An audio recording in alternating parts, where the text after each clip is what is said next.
iniciativa de 360 responde a eso, a tener un espacio interdisciplinario para diferentes quehaceres. Por eso llamamos a este encuentro, a esta serie de encuentros, el poder de las configuraciones sistémicas en el liderazgo, en el coaching y en las profesiones de ayuda. Por eso este público está compuesto por muchísimas profesiones y por muchísimos servires. Es decir, lo interesante ahora ya, creo que en este momento de la vida, no es tanto la profesión, sino el servicio de qué estoy y de qué me pongo, y quién soy. Entonces, ¿por qué y para qué también en esta mirada 360 decidimos debutar o inaugurar con el poder de las configuraciones sistémicas? Elegimos con Elena y con el equipo invitar a personalidades y a personas referentes en esta materia porque entendemos que la mirada sistémica es un gran puente de reconciliación.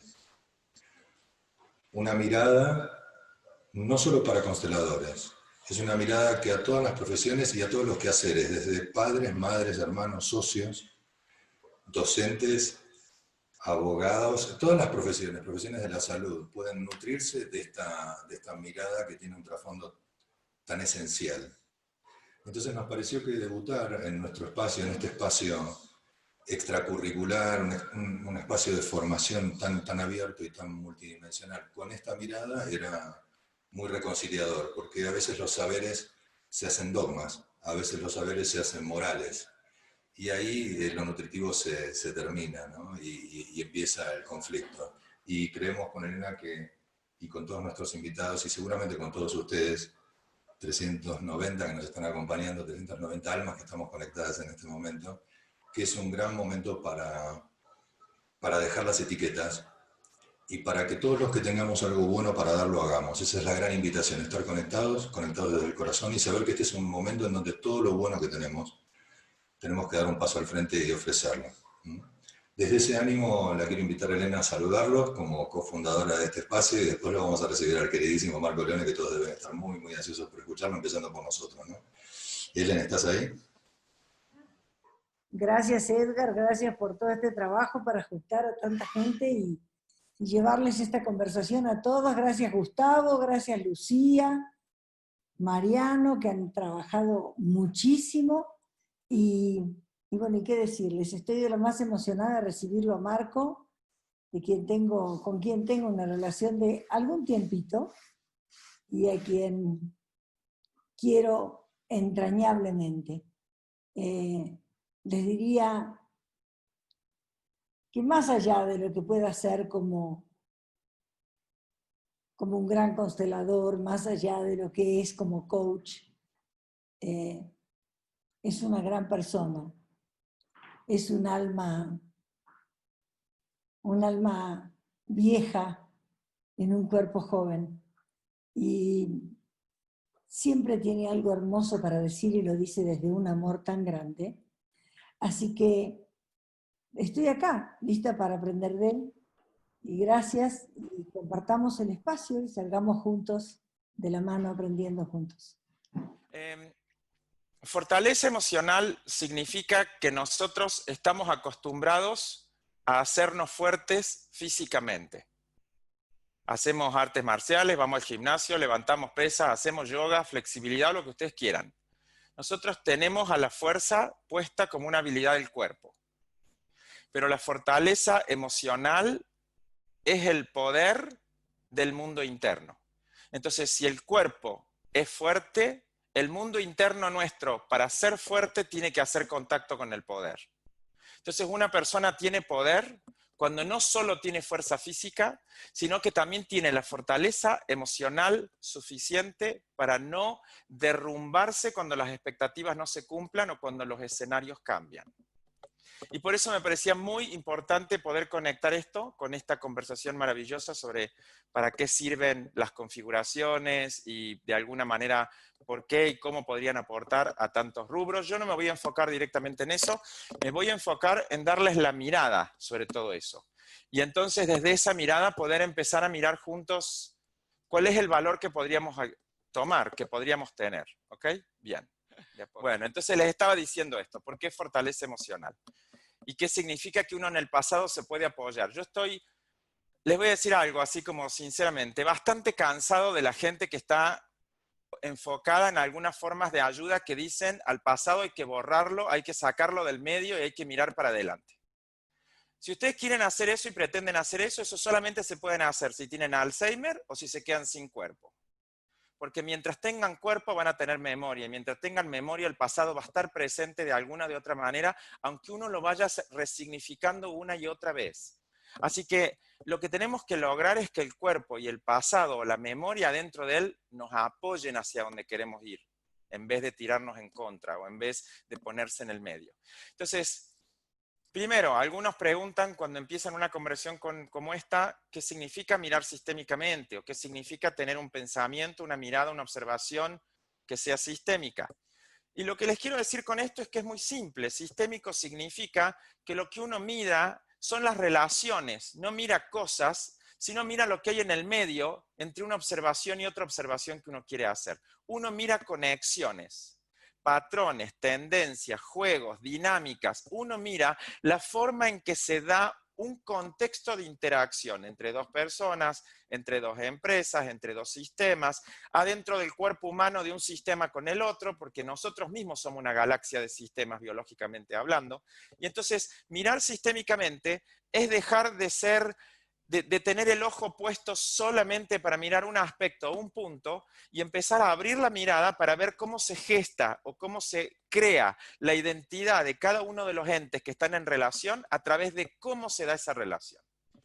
Entonces, eso para saciar la cognición de algunos de ustedes que deben estar preguntando alguna cosa, y vamos a entrar en temas mucho más interesantes. ¿Por qué es tan importante que aprendamos a mirar sistémicamente? Porque reconocer las relaciones que existen entre los sucesos y las partes que lo protagonizan nos permite conciencia, tener mayor conciencia. ¿Para qué nos sirve la conciencia esa? Nos sirve primero para poder intervenir. Como dice Humberto Maturana, uno no puede intervenir en un mundo que primero no es capaz de observar. Y luego nos puede servir para interactuar con ese mundo, para poder crear una manera de ser donde nos permita lo que sea, modificar, a veces resignificar, a veces cambiar, a veces transformar y a veces aceptarla, porque la vida primero también pide que uno la acepte como es, no solamente que busque modos de cambio. Y entonces ahora quiero empezar a mirar que si la vida es sistémica y nosotros lo que queremos es mirarla sistémicamente, lo primero que tenemos que aprender a mirar es que lo primero sistémico que nosotros tenemos que observar como sistema y como galaxia de sistemas es la biología. Y nuestra biología está armada por un montón de sistemas que conectan lo que conocemos como mundo exterior a través de los sentidos, o sea que nuestro cuerpo primero percibe a través de los sentidos. De hecho, hoy en neurociencia se dice de que la mente o lo que conocemos como mente es otro sentido más. Es la combinación de la manera en que interactúan todos los sentidos. Entonces, eso significa que los estímulos que nosotros recibimos a través de los sentidos se convierten en sensaciones corporales. Y esas sensaciones, cuando llegan al cerebro, cuando llegan a nuestro sistema nervioso, el cerebro las compara con experiencias previas y crea, escuchen lo que digo, crea lo que conocemos como memoria. Y les voy a decir algo. Hoy sabemos, a través de todos los estudios, que hay un montón de estudios muy, pero muy interesantes en los últimos 18, 20 años, dentro de las neurociencias, de que el 95% de nuestras memorias son creadas por el cerebro, no ocurrieron realmente. Como hay una interrelación entre los sentidos y hay percepciones que se conectan una con la otra, lo que uno está haciendo todo el tiempo es crear memorias nuevas. ¿Cómo será que uno crea memorias nuevas? Que es muy posible que hoy no tengan la misma interpretación de algunos aspectos de la infancia de ustedes o de la juventud de ustedes que hayan tenido hace 10 o hace 20 años atrás. Uno va cambiando las memorias a través de cómo resignifica la misma información. Entonces, el 95% de nuestras memorias no tienen que ver con hechos, tienen que ver directamente con la forma en que nosotros interactuamos con esos hechos y cómo eso se va a impregnar o se va a configurar en el cuerpo. Entonces, ayer decíamos una palabra bastante fea que terminamos ligando en la traducción al español es constelación. Y nosotros hablamos de configuraciones, porque la palabra en alemán, cuando se le dio lugar a este método, como se le dio forma, mejor dicho, al método, fue configuración. Y configuración significa que uno va a crear una relación entre distintos aspectos para crear una figura. Es lo mismo que hacen los sentidos. Los sentidos lo hacen a través de la capacidad que tiene el cerebro para reunirla y para poder procesar la información.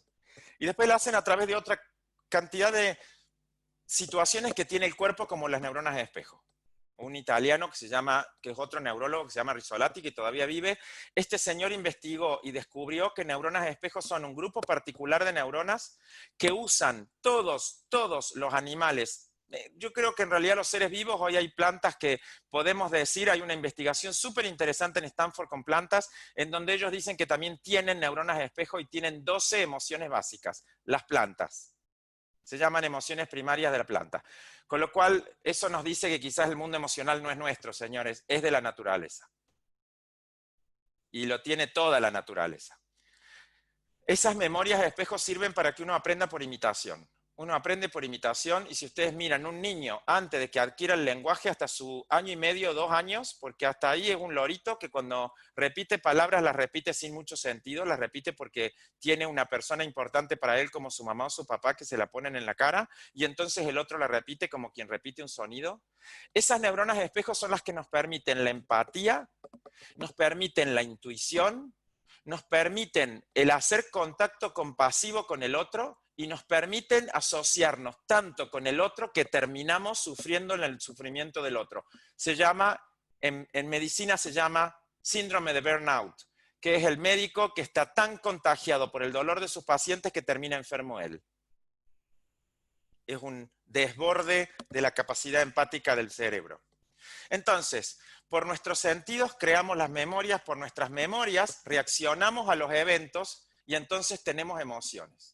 Nosotros estamos acostumbrados, y se los digo como terapeuta y como psicólogo, estamos acostumbrados a creer que las emociones son hechos adentro nuestro. Y las emociones no son hechos, porque las memorias no son hechos. Las emociones son reacciones que uno tiene a los eventos a través de la manera en que uno evoca la memoria. Entonces, si yo tuve una época en donde tuve un perro a quien quise mucho y después el perro cruzó una calle, lo mató un auto y a mí me dolió mucho, es posible que pasen los años y yo veo un perro parecido y me caiga una lágrima. Y no me cae una lágrima por ver el perro, me cae una lágrima por evocar la memoria del otro perro. Lo que pasa es que si pasa demasiado tiempo, yo voy a perder contacto con la memoria del perro y voy a empezar a creer que lo que siento lo siento por el perro de ahora, no por el de antes.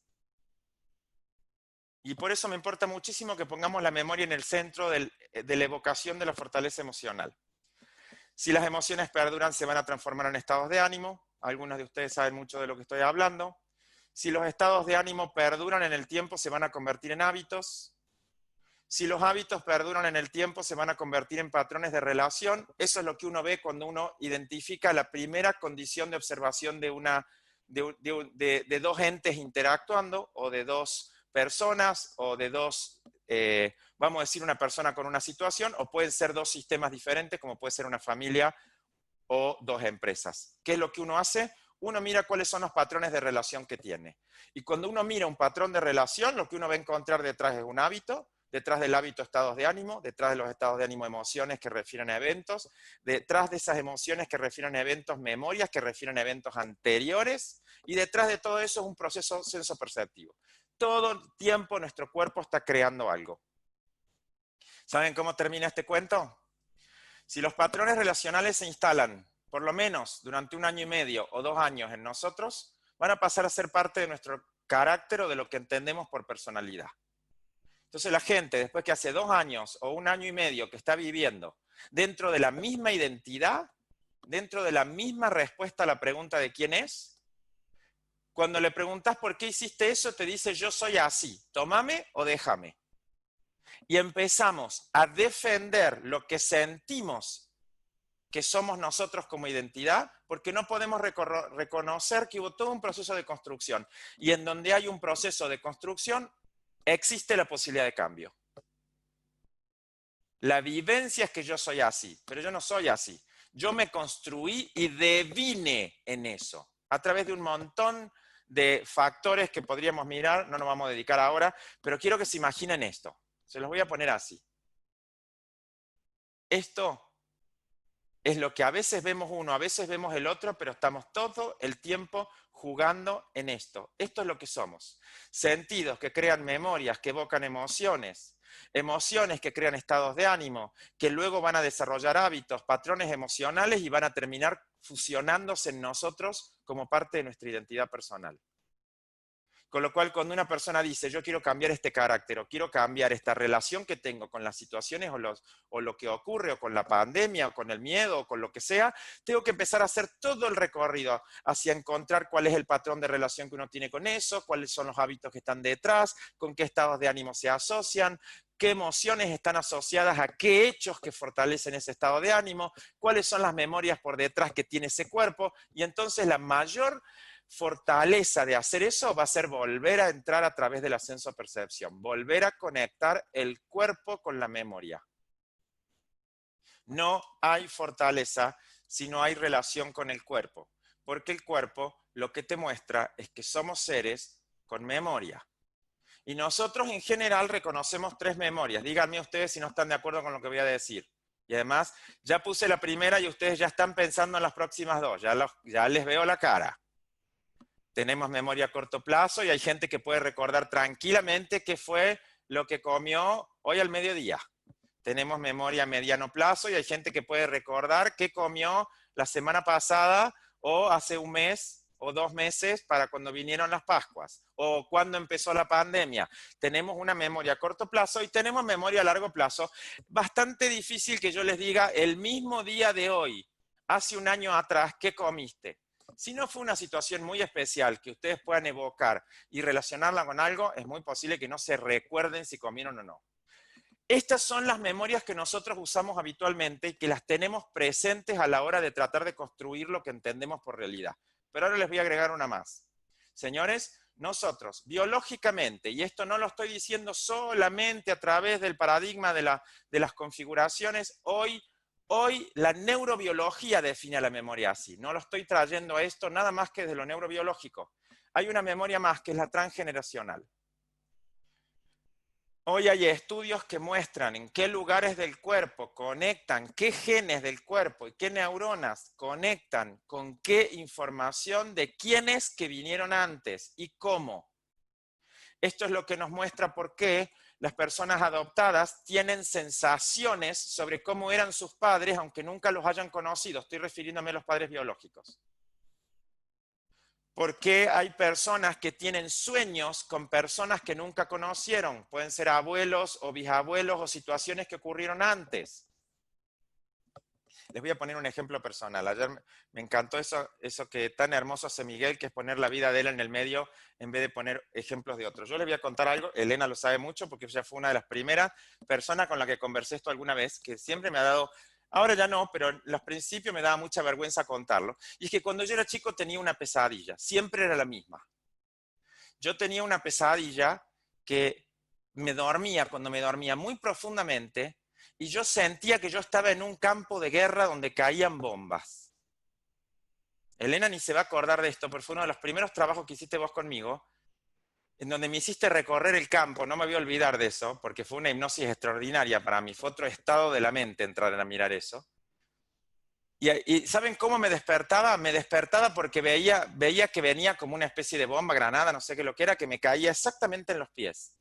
La bomba explotaba y yo me despertaba.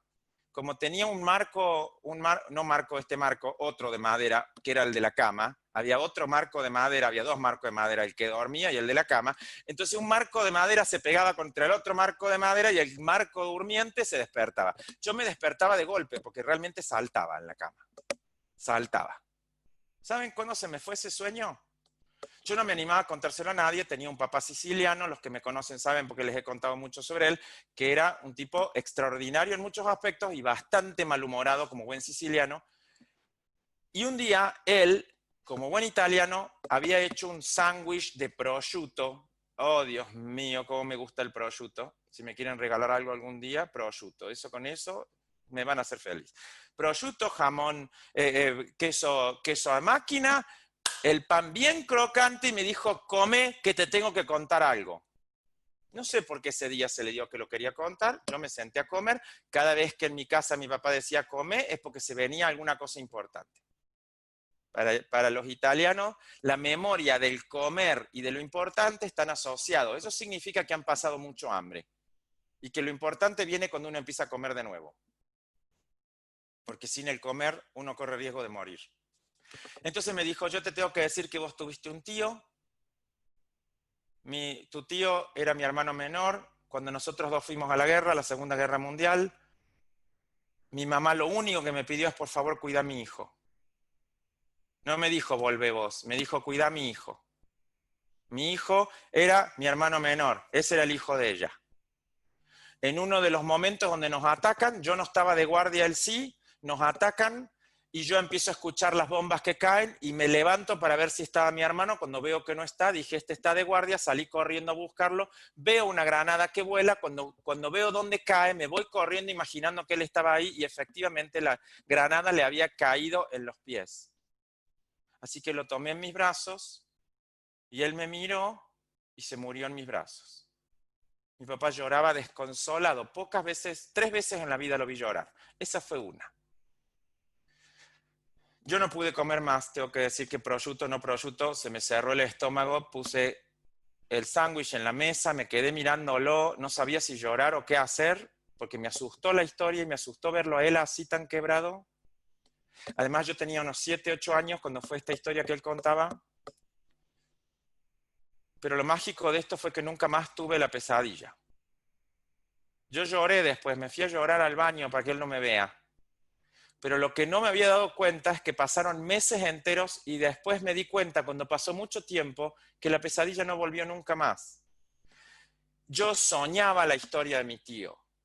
Yo sabía que esa historia era alguien que estaba necesitando ser mirado o yo necesitando mirarlo porque había sido excluido. Yo no sé si que yo lo sueñe tenía que ver con que mi papá tuvo la necesidad de compartirlo, como sea, no me importa la explicación. Cuando él lo puso sobre la mesa y él se hizo cargo de su dolor, mi cuerpo dejó de percibir la necesidad de expresarlo, de percibir la necesidad de expresarlo. La memoria transgeneracional significa que el cuerpo tiene la necesidad de expresar historias de todo el sistema familiar porque yo soy representante de todo el sistema, no solamente de la historia que me tocó vivir a mí.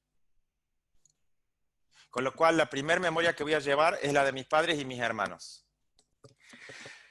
Y ahora quiero decirles para mí lo que es central y más importante de lo que quiero compartir con ustedes hoy. La historia nos entrena, toda la historia nos entrena. Mi papá me entrenó a mí ese día, como lo hizo todos los días, como lo hizo mi mamá también. Pasó mucho tiempo hasta que yo me di cuenta cómo la historia a nosotros nos entrena, cómo llegamos a devenir en quienes somos, con todas las posibilidades de cambio, pero con una estructura organizada hacia algún lugar o con algún movimiento hacia algún lugar. Y yo toda la vida me la pasé inclusive investigándolo psicológicamente y reconociendo la cantidad de autores y de gente que dicen que hay gente que la historia le da los recursos que necesita y hay otros que no. Y entonces si te dieron o no te dieron y tuviste o no tuviste los recursos, entonces vas a vivir la vida que vivís. Y vas a llegar a ser potencialmente lo que podría ser o no. Bueno, yo hoy no estoy del todo de acuerdo con eso. Y les voy a decir por qué. Porque la vida no solamente usa los recursos que nos van a regalar como una forma de fortalecernos. La vida nos va a fortalecer también a través de las faltas. ¿Y qué seríamos nosotros si todo lo que nos hubieran dado fueran recursos y no nos hubieran dado ninguna falta? ¿Para qué sirven los recursos? Para agarrarse de la relación con los demás y del vínculo con los demás y construir con un otro. ¿Para qué sirven las faltas? Para tomar compromiso mío conmigo. Y en donde yo digo, a través de lo que me falta, yo voy a tener que hacer algo con esto, porque si yo no hago algo con esto, voy a sufrir, o no voy a querer vivir, o me voy a enfermar, o voy a enloquecer, o voy a morir, o voy a fracasar en cualquiera de las formas. La relación con las faltas, si yo la asumo como una posibilidad, es la que construye la base fundamental de mi fortaleza del sí mismo, de la relación mía conmigo. Y eso hasta se ubica en un lugar del cerebro. La fortaleza del sí mismo se ubica en una parte específica y en un lóbulo específico del cerebro. Con eso lo que estoy queriendo decirles es, Los recursos y la falta son absolutamente necesarios los dos. Sin embargo, si ustedes miran una persona resiliente, y resiliente sería una persona que ha tenido la capacidad de construir las faltas en recursos, van a ver que las personas con más fortaleza emocional son las personas que más faltas han tenido y más se han relacionado con esa falta como una posibilidad de crear más relación con ellos mismos y con la vida como misterio. No son la gente que tuvo más recursos. Son la gente que usó las faltas para hacer contacto con ellos y con la vida. Son la gente que tocó fondo. Tocó el fondo del vacío. La falta crea un vacío. Si la falta es demasiado grande, el vacío se va a convertir en un agujero. La vivencia interna es que no tiene borde, que no tiene límites. Y si es demasiado más grande y sigue creciendo y se pone mucho más intenso, la vivencia es de abismo. Y van a tener esos momentos en donde de niños teníamos, yo los he tenido, quizás algunos de ustedes también, esas sensaciones de estar soñando que me caía en un barranco al vacío mismo, ni siquiera me despertaba porque tocaba el suelo. Era una caída libre hacia la nada. Era la caída hacia la nada. Ahora voy a decirles algo. Es en la nada en donde existen las posibilidades. Eso es lo que sabemos hoy gracias a la física cuántica. Hoy sabemos que los recursos son buenos, pero quien se abraza demasiado a los recursos construye una caja y de ahí no se puede mover. Las faltas generan un vacío y ese vacío es el que permite la creatividad, la creación, y el camino de la creación y la creatividad se llama fortaleza. Es lo que Maturana define como autopoiesis, el organismo poniéndose de pie por sí mismo. Y entre las faltas y entre los recursos, cada uno se va a convertir en un ser en particular con una identidad en particular. Algunos van a mirar esta imagen y quizás les pase algo parecido a lo que me pasó a mí. Por supuesto que es una de las estatuas vivientes esas que se ven en la calle. No sé si en nuestro país esta es de europea y de cuando se podía salir a la calle, pero me pareció preciosa la sensación de, wow, es una identidad nada que ver con la mía esta. Pero ¿cuál es la identidad que se parece a la mía? Si ninguna identidad es parecida a la nuestra, porque ninguno ha atravesado las mismas situaciones y ha conjugado las memorias de la misma manera. Entonces, ¿qué es tener una identidad? Porque básicamente eso es lo que define tener o no fortaleza.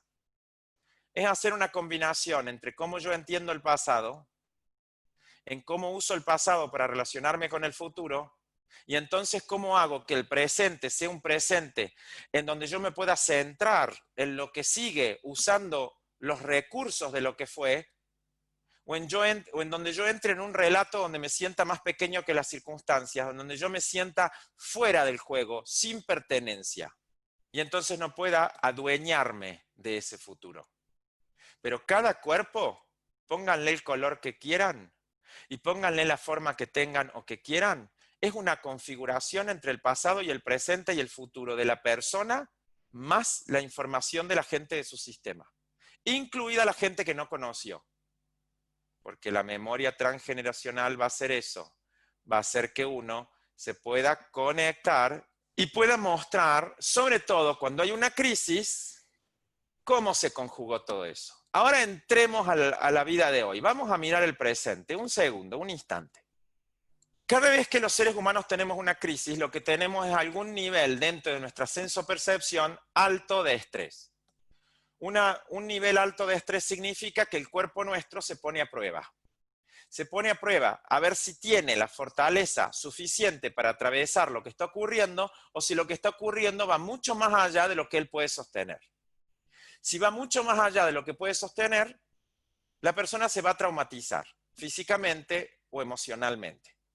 Y vamos a llamar trauma a la pérdida de conexión que la persona va a hacer con ella misma y se va a disociar la sensación corporal de su cognición o de su cabeza, se le va a ir el corazón para un lado y la cabeza para otro, o va a hacer otra cosa, se va a desconectar de los demás, o se va a desconectar del futuro, o se va a desconectar de las posibilidades. Siempre cuando hablamos de trauma, de lo que hablamos es de una pérdida de relación. Y habíamos dicho que los seres humanos somos, al ser sistémicos, seres en continua relación que nos definimos dentro de ellas. Entonces el primer trauma va a ser la sensación de perder la pertenencia. De tener la sensación de que ya no pertenezco a nadie, de vivir en un estado de ánimo de sentirme separado del mundo, separado del resto. Y esto es parte de lo que está ocurriendo hoy. Esta crisis global la pueden entender como quieran, ¿eh? Pueden entender que el virus existe o que todo esto es una mentira global de los gobiernos para crear un nuevo orden. Hagan lo que quieran, yo no me voy a meter en eso no me interesa eso. Me interesa lo que vamos a hacer nosotros con todo eso. No cuál es la verdad, porque no sé si alguno la tiene. Lo que sí sé es que una crisis es un examen a la fortaleza o a la debilidad, principalmente a la emocional. Si nosotros, las habilidades que tenemos no están a la altura de lo que nos exige la situación, lo primero que va a ocurrir es que quien va a entrar a tener una nueva falta somos nosotros. Se va a manifestar esa falta en una sensación física, en una sensación emocional o en una sensación cognitiva. Vamos a tener la sensación de que no sé qué pensar, no sé qué sentir o no sé qué hacer. Cualquiera de esos no sé, y lo van a ver porque muchos de ustedes ya tienen alguna pregunta que empieza con ¿y cómo se hace en caso de qué? Cada vez que uno tiene la pregunta de cómo se hace en caso de qué, lo que están diciendo es las habilidades que tengo no están a la altura de lo que está ocurriendo y la verdad estoy perdido o perdida. Entonces, ¿qué va a ocurrir? Se van a activar todas esas sensopercepciones y esa conjugación de memorias que yo hice en el cuerpo mío, sin saberlo, ¿eh? No me va a creer que yo lo hago a conciencia, lo hago porque se configura de esa manera, son configuraciones adentro de uno. Y entonces me voy a mover hacia dos extremos, emocionalmente hablando. Ustedes ya lo saben. Nos vamos a mover a hacer contacto con el mundo o nos vamos a mover a separarnos del mundo y a perder la pertenencia. Nos vamos a mover hacia el miedo o nos vamos a mover hacia la confianza. Y van a tener completos efectos diferentes hacia donde se muevan. Se pueden quedar en el medio, en algún gris. No hay solo dos, hay un montón en el medio. De hecho, hay un montón después de ellos. Si la confianza crece demasiado, se va a convertir en fe. Y ya no van a tener solo confianza en ustedes y en las personas, van a tener confianza en el proceso de la vida. Van a tener confianza en algo que es más grande que todos nosotros y que de alguna manera nos sostiene. Y eso se llama fe. Pero si el miedo crece, van a entrar en ansiedad. Y la ansiedad los va a llevar posiblemente al pánico. Con lo cual tampoco es tan cierto que el miedo y la confianza son el tope, sino que son el movimiento hacia donde nos vamos a mover y de ahí hay muchas otras maneras de poder mirar.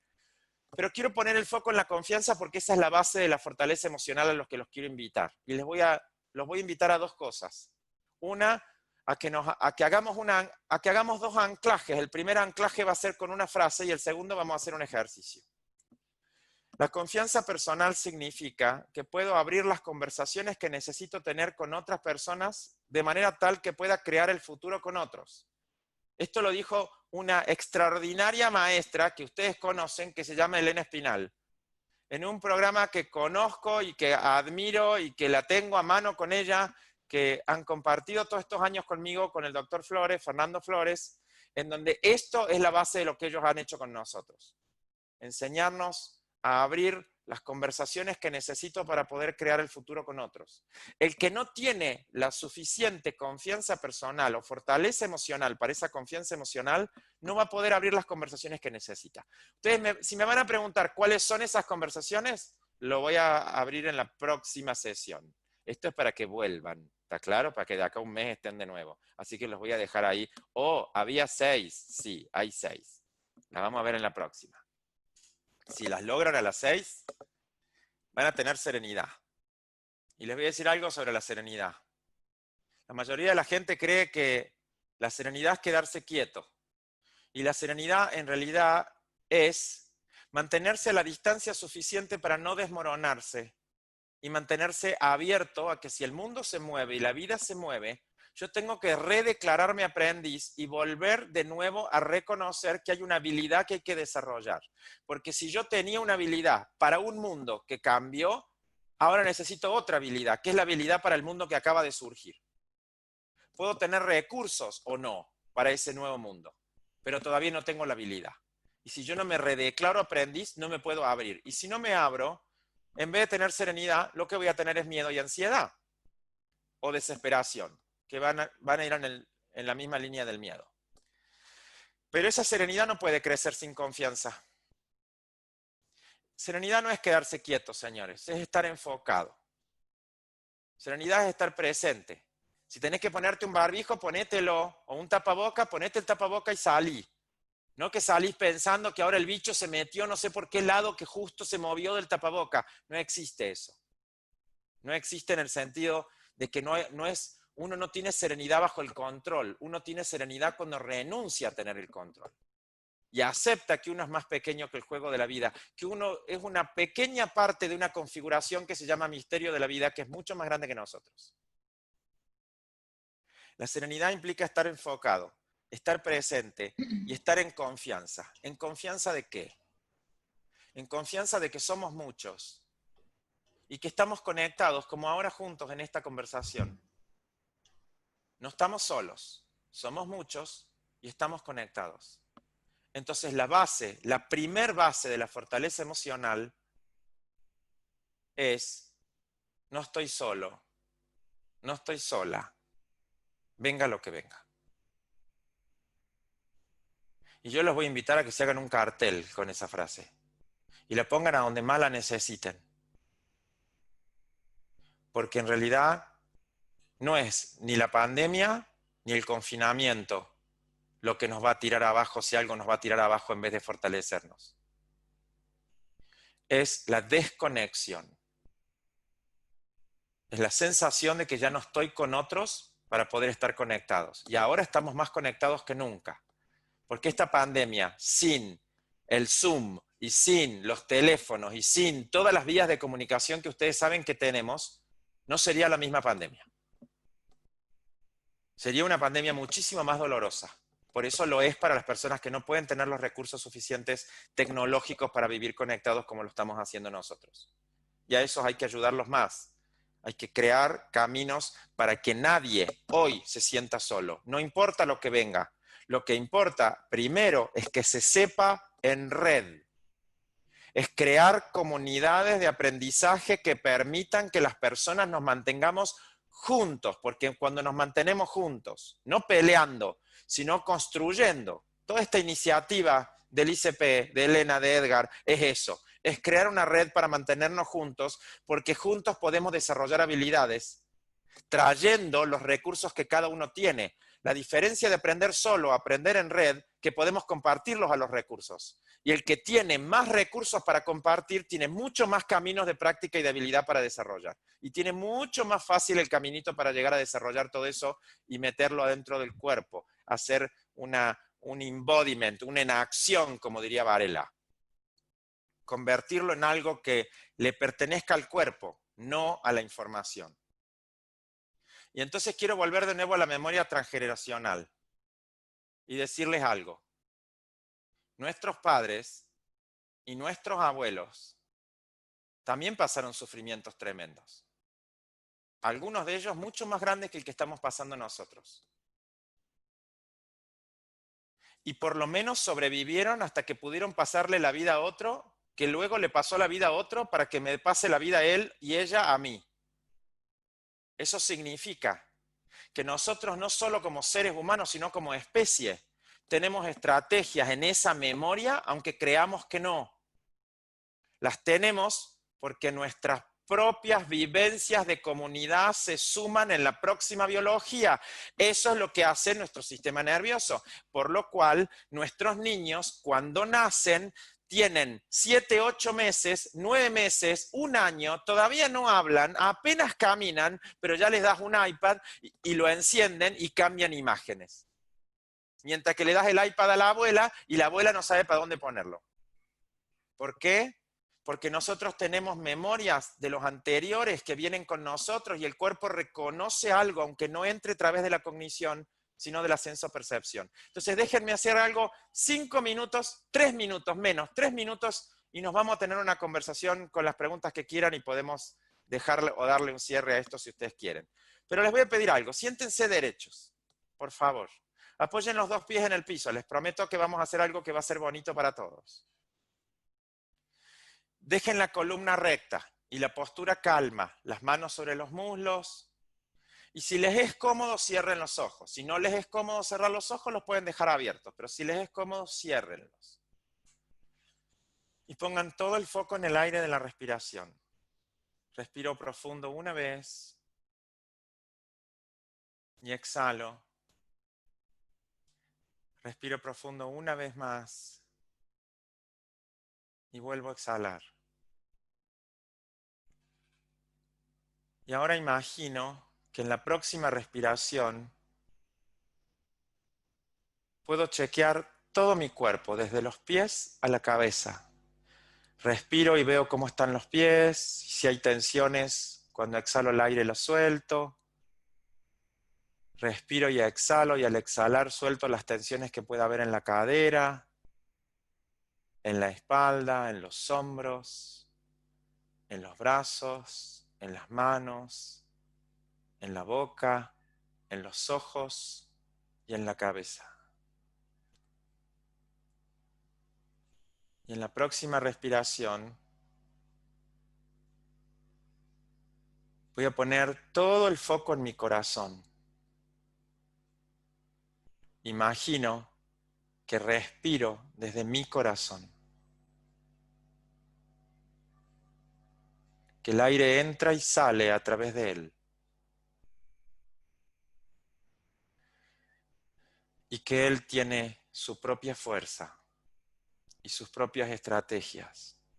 También cuando el mundo cambia o cuando las épocas se hacen difíciles. Porque él siente y percibe que no está solo, que no cuenta solo con sus recursos, sino también con los recursos armados por las faltas de todos los que vinieron antes. Y si sentís que podés respirar desde tu corazón, poné tus dos manos sobre él. Apoyá tu mano derecha y tu mano izquierda sobre tu corazón. Y seguí respirando. Y ahora sí, respirando una y otra vez más, imagina que detrás tuyo, en tu espalda, hay personas. No son cualquier persona, son personas muy conocidas para vos, que tu corazón reconoce y palpita con fuerza cuando los percibe. Detrás de tu hombro derecho está tu papá, tu padre, el biológico, el que te dio la vida. Lo hayas conocido o simplemente como lo perciba tu cuerpo. Y detrás de tu hombro izquierdo, al lado de él y muy cerca de él, está tu madre, la que te dio la vida.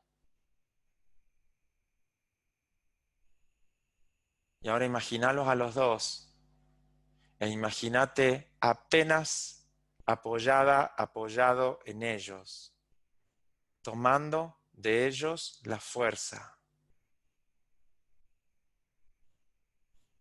Imagina que en ese contacto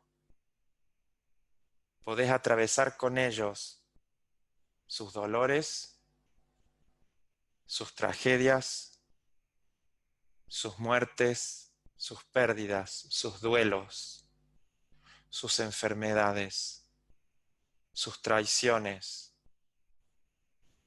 su tristeza y su ira.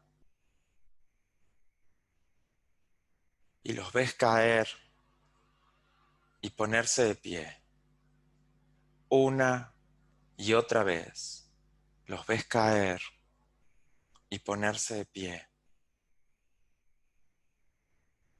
Sostenidos en esa fuerza que viene de lejos también para ellos, la de sus propios padres.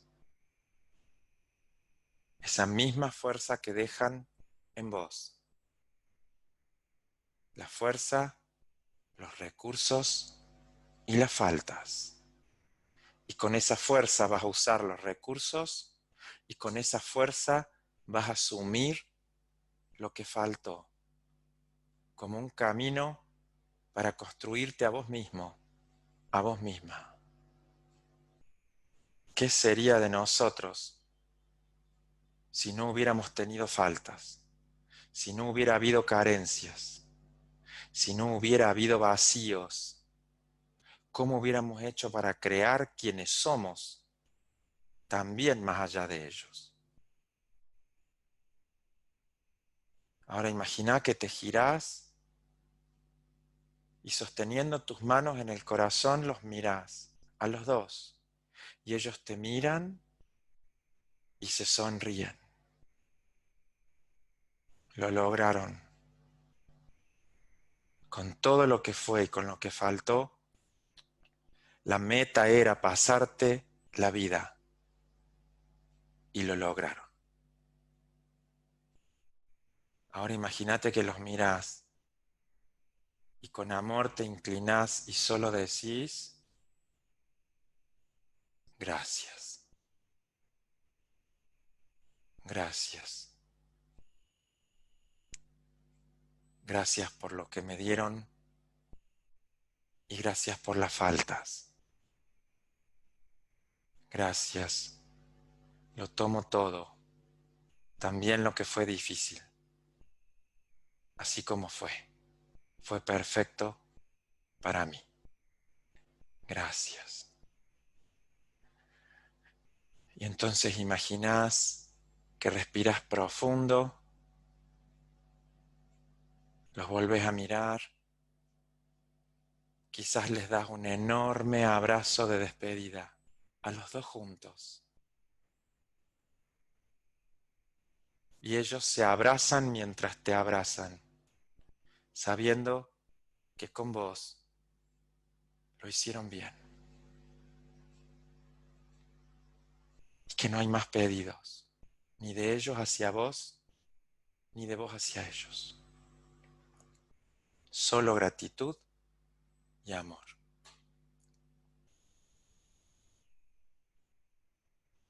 Y cuando estés lista, cuando estés listo, puedes respirar profundo de nuevo, bajar tus manos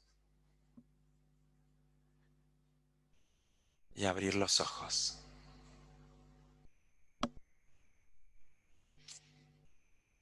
Y quizás para algunos de ustedes hayan sentido algo como debe estar sintiendo este animalito con esa flor. Y si así fue, también para mí misión cumplida.